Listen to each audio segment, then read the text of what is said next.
Hello everybody. Well, I'm going to try and pop off two quick vid responses as I walk to work. The first is to Oki Ninja Kitty and her video about the experience of Okinawan experience of those who have passed away in the caves that are found on the islands of Okinawa, and a response to a Black Hat 2005's question about the proper disposal and the mindset of the Okinawans with regards to the bones in those caves. And first I wanted to compliment Oki Ninja Kitty on an excellent video. She did her homework very nicely, it seems, and has had a great series of thoughts that she wanted to share. And she did it at an early morning. It sounds like she did it around 5 a.m., which is always a challenge. But you pulled it off great. It was a good video.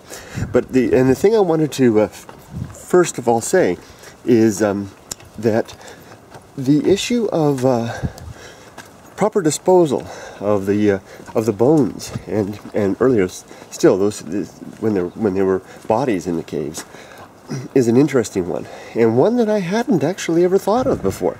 I think it's because I had kind of assumed, I had this feeling, maybe it's because I was there and experienced it directly and talked to the people that from the community, particularly that old man, or listened to my wife talk to him and watched his facial expressions and all. I got this sense that those people were where they belonged, that their place of passing was in essence like a tomb. And I was, just before I closed the door to come out on my walk, I thought of an example from Western culture that I think might help illustrate and help us to connect to the feeling that the Okinawans and other Japanese, I mean, Okinawans are separate from Japanese, as Oki Ninja Kitty said, but I think the sentiment extends to the Japanese people themselves.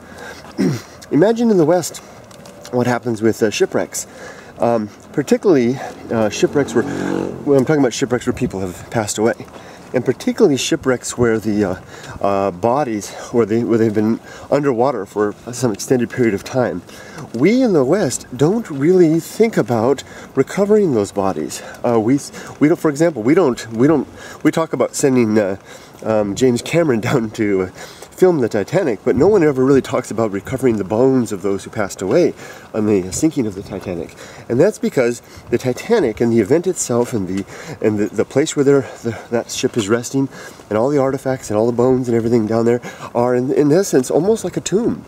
Almost like a graveyard in a way, and we wouldn't think to disturb them. I think most of us would object to any disruption of the bodily human remains in these places. Likewise with the shipwrecks around the world, and I think that if we can keep that in mind, and then apply that to the caves in Okinawa and elsewhere, or the ice flows of Alaska, or whatever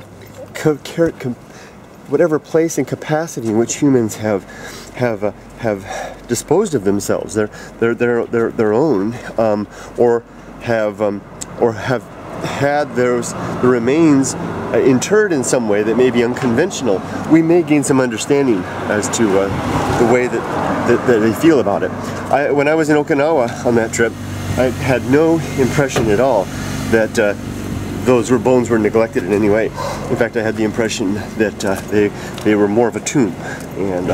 And also, as Oki Ninja Kitty said, there were dangers and circumstances that may be involved in attempting the recovery. So there we go. So maybe more of a tomb than a place of death.